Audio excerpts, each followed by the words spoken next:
नमस्कार मेरे प्यारे साथियों, रचना जी के क्लासेज में आप सभी का बहुत बहुत स्वागत है। और ये आज अपनी लास्ट क्लास है और अपना टॉपिक चल रहा था विभिन्न क्षेत्रों के प्रमुख भौगोलिक उपनाम, और इसकी ये अपनी लास्ट क्लास है। के अंदर आज मेरे प्यारे साथियों वही देखते हैं अपने बचे हुए जो राजस्थान के प्रमुख भौगोलिक उपनाम थे उसके बारे में आज अपनी चर्चा करने वाले हैं। और सबसे पहले हम आपसे यही कहते हैं कि ये अपना कौन सा है, राजस्थान का नक्शा है, जो आपको क्या है आना चाहिए, इंपॉर्टेंट है सबसे। ये आपको आएगा तभी इसके बारे में आप सभी प्रश्न कर पाओगे। तो चलिए आज अपन बिना किसी देरी के अपने करते हैं अपना टॉपिक स्टार्ट। सबसे पहले मेरे प्यारे साथियों बात करते हैं झुंझुनू। और झुंझुनू को क्या कहते हैं? झुंझुनू को शेखावाटी का सिरमौर कहा जाता है। झुंझुनू का उपनाम है क्या है? शेखावाटी का सिरमौर। फिर अपन देखते हैं शेखावाटी के सुवर्ण नगरी। तो मेरे प्यारे साथियों शेखावाटी की स्वर्ण नगरी किसे कहते हैं? वह नवलगढ़ को कहा जाता है, शेखावाटी की स्वर्ण नगरी। और फिर अपन देखते हैं मेरे प्यारे साथियों फौजियों की तहसील।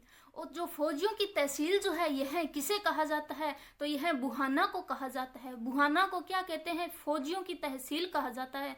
फिर अपन बात करते हैं तिजारा। तो मेरे प्यारे साथियों तिजारा का उपनाम क्या हो जाएगा? त्रिगत नगर हो जाएगा। क्या हो जाएगा? त्रिगत नगर हो जाएगा तिजारा का उपनाम। और मेरे प्यारे साथियों फिर अपन बात करते हैं अपने नेक्स्ट टॉपिक, और वह हो जाएगा राजस्थान का नवीन मैनचेस्टर।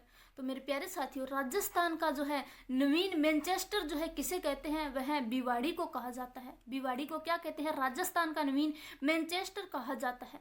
फिर अपन देखते हैं अलवर। अलवर के उपनाम की चर्चा करें तो अलवर को क्या कहते हैं? राजस्थान का स्कॉटलैंड कहा जाता है। अलवर को ही राजस्थान का सिंहद्वार कहा जाता है। और मेरे प्यारे साथियों अलवर को ही सालब प्रदेश के नाम से जाना जाता है। और अलवर को ही क्या कहते हैं? पूर्वी राजस्थान का कश्मीर कहा जाता है। अलवर को क्या कहते हैं? राजस्थान का स्कॉटलैंड कहा जाता है। इसे ही राजस्थान का सिंहद्वार कहते हैं। और इसी को मेरे प्यारे साथियों सालब प्रदेश के नाम से जाना जाता है। और इसी को क्या कहते हैं? पूर्वी राजस्थान का कश्मीर। पूर्वी राजस्थान का कश्मीर किसे कहा जाता है? तो वह अलवर को कहा जाता है।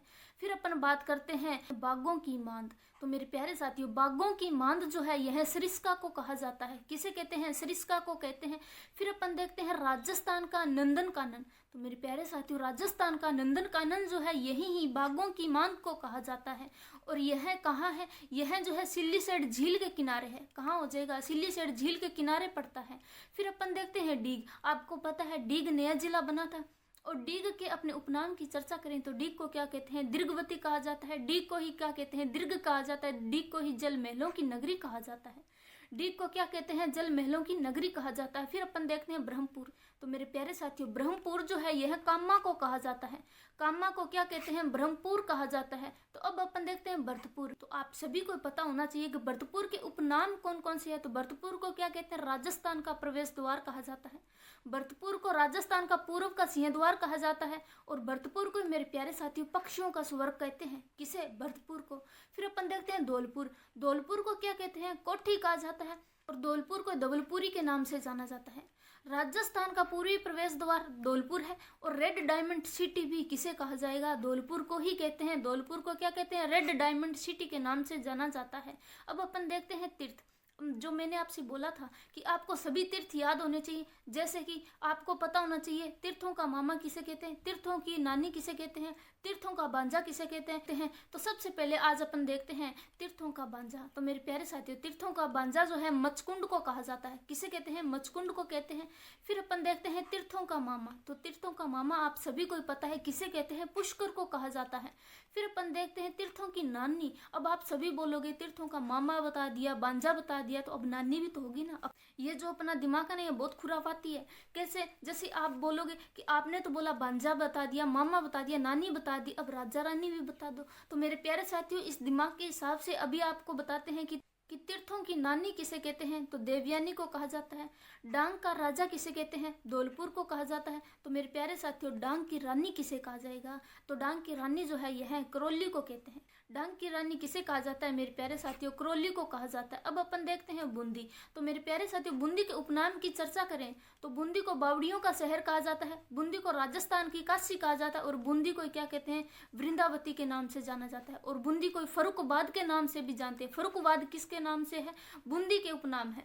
अब अपन देखते हैं सांपों की शरण स्थली। तो मेरे प्यारे साथियों सांपों की शरण स्थली जो है यह रणथंभौर के बागों को कहा जाता है। किसे कहते हैं? रणथंभौर के बागों को कहा जाता है। और यहीं पर क्या है? जच्चागढ़ है। इसी को क्या कहते हैं? जच्चागढ़। इसी को रामगढ़ या फिर इसी को क्या कहते हैं? विषधारी अभ्यारण्य कहा जाता है। अपनों ने देखा सांपों की शरण स्थली। तो मेरे प्यारे साथियों, सांपों की शरण स्थली जो है यह रणथंभौर के बागों को कहा जाता है। इसी को जच्चा घर के नाम से जानते हैं। इसी को रामगढ़ के विषधारी के अभ्यारण्य के नाम से जाना जाता है। किसे? सांपों की शरण स्थली को। अब अपन देखते हैं नेक्स्ट। और नेक्स्ट में मेरे प्यारे साथियों किसे देखते हैं? कोटा को। कोटा जो है यह राजस्थान का कानपुर कहलाता है। कोटा क्या कहलाता है? राजस्थान का कानपुर कहते हैं। और कोटा को मेरे प्यारे साथियों शिक्षा नगरी कहा जाता है। कोटा को क्या कहते हैं? शिक्षा नगरी के नाम से जाना जाता है। और कोटा को क्या कहते हैं? औद्योगिक नगरी कहा जाता है। क्यों? क्योंकि यहाँ पे उद्योग धंधे अधिक है, इसीलिए इसे उद्योगों की नगरी कहा जाता है। और मेरे प्यारे साथियों, कोटा को क्या कहते हैं? नए दौर का नालंदा कहते हैं। कोटा को क्या कहा जाता है? नए दौर का नालंदा कहते हैं। यह चंबल नगरी और नंदग्राम के नाम से जाना जाता है। कोटा को किन किन नामों से जाना जाता है? तो कोटा को कहते हैं राजस्थान का कानपुर, कोटा को कहते हैं शिक्षा नगरी, और इसी को उद्योगों की नगरी कहा जाता है। यही को क्या कहते हैं? नए दौर का नालंदा कहा जाता है। और इसी को क्या कहते हैं? चंबल नगरी के नाम से जाना जाता है। और इसी को कोटा को जो है नंदग्राम के नाम से जाना जाता है। और फिर अपन देखते हैं राजस्थान का दूसरा ताजमहल। तो मेरे प्यारे साथियों, राजस्थान का दूसरा ताजमहल किसे कहते हैं? वह अवली मीणा को कहा जाता है। अवली मीणी को कहा जाता है। फिर अपन देखते हैं, अब आप बोलोगे आपने दूसरा ताजमहल बताया, तो मैम आप पहला भी ताजमहल भी तो होगा राजस्थान का, तो पहला ताजमहल कौन सा होगा? तो मेरे प्यारे साथियों सब्र रखिएगा, आपको पहला ताजमहल भी बताया जाएगा कि राजस्थान का पहला ताजमहल किसे कहते हैं। तो वह जसवंत थड़ा को कहा जाता है। किसे कहते हैं? जसवंत थड़ा को कहते हैं। फिर अपन बात करते हैं झालावाड़। तो झालावाड़ के उपनामों की चर्चा करें तो इसे राजस्थान का नागपुर कहा जाता है। इसी को खिच्चीवाड़ा के नाम से जाना जाता है। और इसी को ब्रजनगर के नाम से जाना जाता है। किसे? झालावाड़ को। फिर अपन देखते हैं घंटियों का शहर। घंटियों का शहर जो है यह सिटी ऑफ वेलेस के नाम से जाना जाता है। और इसी को क्या कहते हैं? जालरापाटन। जालरापाटन के ये उपनाम है घंटियों का शहर और सिटी ऑफ वेलेस। तो मेरे प्यारे साथियों, आपको पता होना चाहिए जालरापाटन और झालावाड़ को क्या कहेंगे? झालावाड़ को, इन दोनों को क्या कहते हैं? ट्विन सिस्टर के नाम से जाना जाता है। किसे? झालरापाटन और झालावाड़ को ट्विन सिस्टर के नाम से जाना जाता है। अब अपन देखते हैं बारा। बारा को ब्राह्मणगरी के नाम से जाना जाता है। इसी को हाड़ौती का पूर्वी द्वार कहा जाता है। और इसी को मेरे प्यारे साथियों क्या कहते हैं? काली हांडी के नाम से जाना जाता है। किसे? बारा को। अब अपने देखते हैं जोधपुर। जोधपुर जो है इसको सूर्य नगरी के नाम से जाना जाता है, यानी कि यहाँ पे सूर्य निकलता है, तो इसी को सन सिटी के नाम से भी जाना जाएगा। इसी को ब्लू सिटी के नाम से भी जाना जाता है। इसी को मेरे प्यारे साथियों किलों के शहर के नाम से भी जाना जाता है। किसे? जोधपुर को। जोधपुर को क्या कहते हैं? मरुस्थल का प्रवेश द्वार भी कहा जाता है। और जोधपुर को मेरे प्यारे साथियों जोधा के नाम से जाना जाता है। इसी को ही राव जोधा जी का फलसा भी कहा जाता है।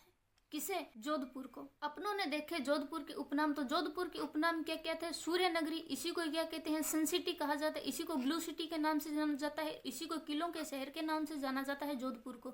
इसी को मेरे प्यारे साथियों मरुस्थल का प्रवेश द्वार कहा जाता है। और इसी को जोधाना कहा जाता है। और इसी को राव जोधा जी का फलसा कहा जाता है। किसे? जोधपुर को। तो अब अपन देखते हैं नेक्स्ट में अपने क्या देखे हैं प्यारे साथियों? नेक्स्ट में अपने चर्चा करते हैं मांडव्यपुर की। तो मांडव्यपुर जो है यह रावण का ससुराल भी है और यह मंडोर के अंदर है। रावण का ससुराल मंडोर के अंदर है। इसी को क्या कहते हैं? मांडव्यपुर कहा जाता है। फिर अपन देखते हैं राजस्थान का ताजमहल। तो मेरे प्यारे साथियों राजस्थान का ताजमहल जो है यह जसवंत थड़ा को कहा जाता है। राजस्थान का ताजमहल किसे कहते हैं? जसवंत थड़ा को कहा जाता है। फिर अपन देखते हैं राजस्थान का भुवनेश्वर, उपकेश पाटन, राजस्थान का कोंकर्ण।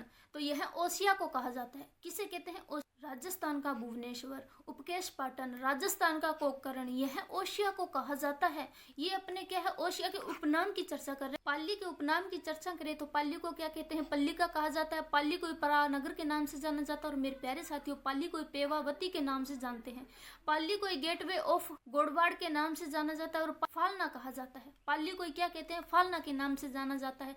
अब अपने देखते हैं राजस्थान का स्वर्ण मंदिर। तो मेरे प्यारे साथियों राजस्थान का स्वर्ण मंदिर जो है यह फालना में है। राजस्थान का स्वर्ण मंदिर कहाँ पर जाएगा? अपने को फालना में मिलता है। फिर अपने देखते हैं नागौर के उपनाम। नागौर को जो है अही छतरपुर के नाम से जाना जाता है। इसी को धातु नगरी के नाम से जानते हैं। और इसी को मेरे प्यारे साथियों औजारों की नगरी कहा जाता है। इसको क्या कहते हैं? औजारों की नगरी कहा जाता है। यहाँ पे क्या जाएगा? धातु की नगरी हो जाएगा। तो आज की क्लास में इतना ही होगा मेरे प्यारे साथियों। आज अपने 12 पेज किए हैं मेरे प्यारे साथियों। हम उम्मीद करेंगे कि आपको अच्छे से याद होंगे, यानी कि आपको याद होंगे अच्छे से, तभी तो आप एग्जाम में ये प्रश्न कर पाओगे। और ये मैंने आपको सभी महत्वपूर्ण तथ्य करवाए हैं। माना कि एक एक लाइन के फैक्ट है, लेकिन फिर भी यह बहुत इंपॉर्टेंट है।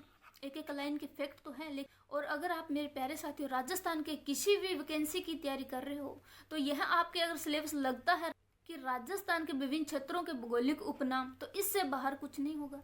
तो इससे बाहर आपका एक भी प्रश्न नहीं जाएगा मेरे प्यारे साथियों। आज की क्लास में इतना ही करेंगे और कल अपना नया टॉपिक स्टार्ट होगा। अगर ये क्लास आपको अच्छी लगे तो मेरे प्यारे साथियों इसे लाइक और शेयर जरूर कीजिए। और अगर इस टॉपिक को लेकर किसी को भी किसी के मन में कोई प्रश्न हो या फिर अपना एक आधा प्रश्न रह जाता है तो आप हमें कमेंट बॉक्स के अंदर कमेंट करके कह सकते हो, बता सकते हो। और उस कमेंट के साथ साथ आप अपना नाम भी जरूर लिखिएगा और आप किस गांव से हो ये भी जरूर बताइएगा। तो आज की क्लास में अपन इतना ही करेंगे मेरे प्यारे साथियों। बाकी की नेक्स्ट क्लास में अपना नया टॉपिक होगा। तो आज की क्लास में जय हिंद, जय भारत, धन्यवाद।